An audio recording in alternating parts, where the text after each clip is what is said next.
မြန်မာနိုင်ငံမှာမင်းပြောင်းမင်းလွဲတေချာပေါက်ဖြစ်တော့မှာပဲဖြစ်တော့ပါမယ်ရှင်ပေါ့နော်ဆရာမကတော့ဆရာမမြကြခင်ပဲဖြစ်ပါတယ်ရှင်နော်ဒါကတော့ပြည်သူမြန်မာနိုင်ငံမှာရှိတဲ့တိုင်းရင်းသားလူမျိုးပေါင်းစုံပြည်သူအားလုံးအတွက်ရှေ့ဖြစ်မဲ့နမိတ်တွေကိုကြိုဟောပြီးမှဖြစ်ပါတယ်ပေါ့နော်တခြားကိစ္စအကြောင်းအရာတွေဆရာမမပါဘူးပေါ့နော်ဒါပြည်သူအတွက်ပဲဟောပြီးမှဖြစ်ပါတယ်ရှင်နော်မြန်မာနိုင်ငံသားမှန်တယ်ဆိုလို့ရှိရင်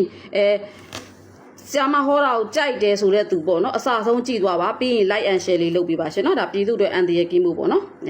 မြန်မာနိုင်ငံမှာ2026နဲ့2029မရောက်ခင်ပေါ့နော်2026မှာဝယ်ဆရာမတော့ထင်တယ်ပေါ့နော်နမိတ်ကောအတိတ်ကောဒီတွက်ချက်အရာကောပေါ့နော်အကုန်လုံးနဲ့ခြုံမယ်ဆိုရင်မင်းပြောင်းမင်းလွဲက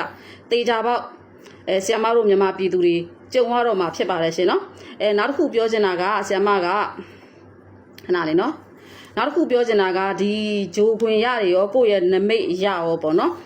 6လပိုင်း10ရက်နေ့8လပိုင်း31ရက်နေ့ထိတော့နည်းနည်းလေးဒီနေ့က8လပိုင်း21ရက်ဆို8လပိုင်း31ရက်ထိတော့နည်းနည်းလေးစူရှိမယ်နောက်6လ8လပိုင်းကျော်နဲ့စပြီး6လပိုင်း10ရက်နေ့ကစပြီးတော့10လပိုင်း15ရက်နေ့ထိအောင်ပေါ့နော်10လပိုင်း15ရက်နေ့ထိအောင်နည်းနည်းလေးရုပ်ရက်ခတ်တာရှုပ်ရှက်ခတ်တာမျိုးလေးပေါ့နော်ပြည်သူတွေစိတ်ညစ်စရာလေးနည်းနည်းပါးပါးပဲကြုံမှာအများကြီးမရှိဘူးဒါတနိုင်ငံလုံးတိုင်းတာအနေနဲ့ပြောတာပေါ့နော်မငိမ့်ညံ့တဲ့နယ်မြေတွေမှာပုံကူးဆက်မငိမ့်ညံ့တဲ့နယ်မြေမှာလည်းဂယူးနည်းနည်းဆက်ရမယ်ရှင်နော်ဒါကတော့ခဏလေးပေါ့နော်ပြောမယ်ဆို6လပိုင်း10ရက်နေ့ကစပြီး10လပိုင်း15ရက်နေ့ထိပဲနော်အဲ့ဒါပြီးသွားပြီဆိုလို့ရှိရင်10လပိုင်း15ရက်နေ့ကစပြီးတော့12လပိုင်းထိနော်ပြည်သူတွေအေဂျင့်တာရမယ်ပေါ့နော်အေဂျင့်တာရမယ်နည်းနည်းငြိမ်ငြိမ်သက်သက်ကလေးတော်တော်လေးဖြစ်သွားမယ်ရှင်နော်အဲ့တော့ပြည်သူကိုပြောချင်တာကဆရာမကဒီမှာလဲဂျိုခွင်ရလေရောအကုန်လုံးနမိတ်ရကောပြောမယ်ဆိုလို့ရှိရင်ဆရာမတို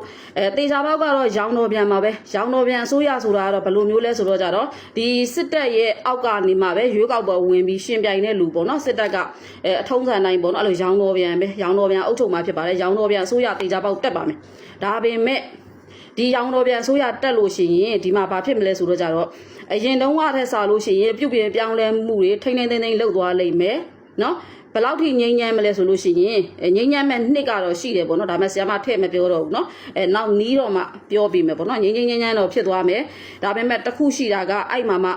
ညီများမှုတွေတို့ဟုတ်လားမျှတမှုတွေတို့လှုပ်တာမျိုးတွေရှိမယ်ဒါပေမဲ့တို့တော့တနိုင်ငံလုံးအတိုင်းတာအနေနဲ့ဒီရခိုင်ပြည်နယ်အညာဒေသနော်ရခိုင်ပြည်နယ်အညာဒေသနောက်ကချင်ပြည်နယ်နော်အဲ့ဒီနေရာတွေမှာတော့အထူးသတိထားရမယ်ပေါ့နော်တိုက်ပွဲလေးတွေအနေငယ်လေးတွေရှိပါအောင်မယ်ရှင်နော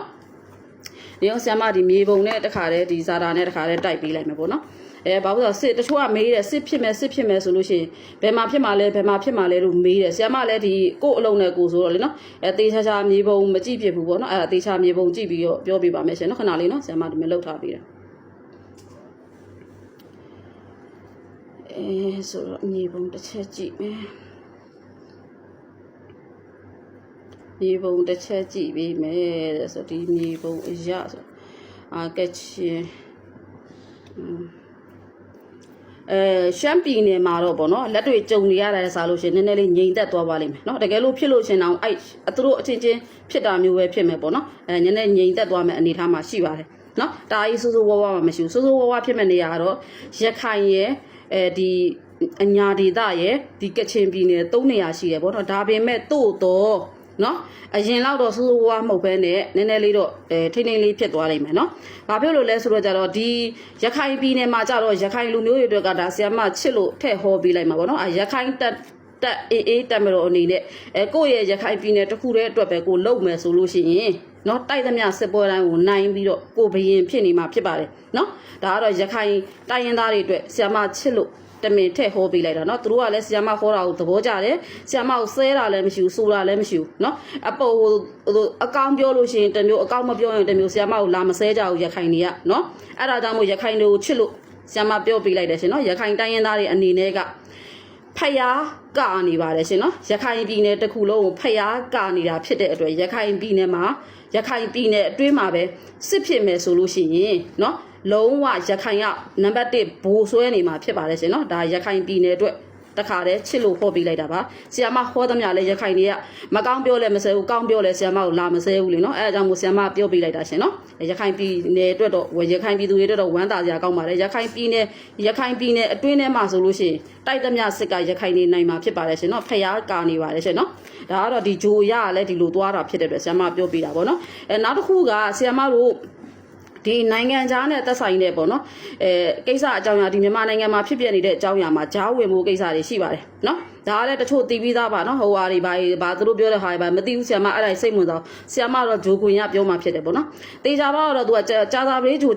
ုမြင်နေတယ်ဒါပေမဲ့ကြာသာပလေးဂျိုမြင်တဲ့ဂျိုကတော့အားနေတယ်ပေါ့နော်ဂျိုကနှိတ်ဂျိုဖြစ်နေတယ်ဒါပေမဲ့တို့တော့နော်ဒီဂျိုမြင်နေဆိုလို့ရှိရင်တော့အေဂျင့်ချင်းတာယာချင်းပျော်ရွှင်ခြင်းလို့တပိတ်ဒိတ်ပဲရပါတယ်နော်အဲ့တော့ဆီယမပြောချင်တာ2026နဲ့2029ကြားမှာပေါ့နော်2026မှာတော့တေချာပေါက်အပြောင်းလဲဖြစ်မယ်မင်းပြောင်းမင်းလွဲဖြစ်မယ်အဲ့ဒါနမိတ်ရရောအတိတ်ရရောကြိုမြင်ရရောပေါ့နော်တေချာပေါက်မြန်မာနိုင်ငံမှာတိုင်းပြည်အုပ်ချုပ်တဲ့လူတေချာပေါက်အပြောင်းလဲဖြစ်ပါမယ်အပြောင်းလဲဖြစ်ပြီဆိုတာနဲ့မြန်မာနိုင်ငံမှာရှိတဲ့တိုင်းရင်းသားလူမျိုးပေါင်းစုံအားလုံးအတွက်ပေါ့နော်အများကြီးအပြည့်အဝကြီးမမျှော်လင့်လို့မရရင်တော့မှအနေချင်းလေးရပြီးတော့ငိမ့်ညမ်းပါလိမ့်မယ်နော်တရားရနှုံးတော့မငိမ့်ညမ်းဘူးနော်တိုင်းရင်းသားတွေအကုန်လုံးလိုချင်တဲ့ဖယ်တွေတော့မရဘူးနော်ဒါပေမဲ့ညှိလို့နှိုင်းလို့ရပြီးတော့အဲ့လိုမျိုးလေးနေလိမ့်မယ်ရှင်နော်အဲ့ဒါလေးကိုဆီယမပြည်သူကိုလာပြောပြပေးတာဖြစ်ပါတယ်ရှင်နော်ဒါအကောင်အစိုးရအကောင်ပါရှင်နော်ပြည်သူအတွက်ကတော့ဆီယမဝမ်းသာပါတယ်ဆီယမပြည်သူကိုအန်တီရဲ့ကင်းစေချင်တာဖြစ်တဲ့အတွက်နော်တေချာပေါက်ဆီယမတို့မင်းပြောင်းမင်းလဲတက်ပါမယ်နောက်ဒုတိယတစ်ခုဝမ်းသာစရာထပ်ပြောပါမယ်ရှင်နော်နိုင်ငံရေးအကျဉ်းသားတွေလွတ်ဖို့ရှိပါတယ်ရှင်နော်အဲ့ဒါဒီ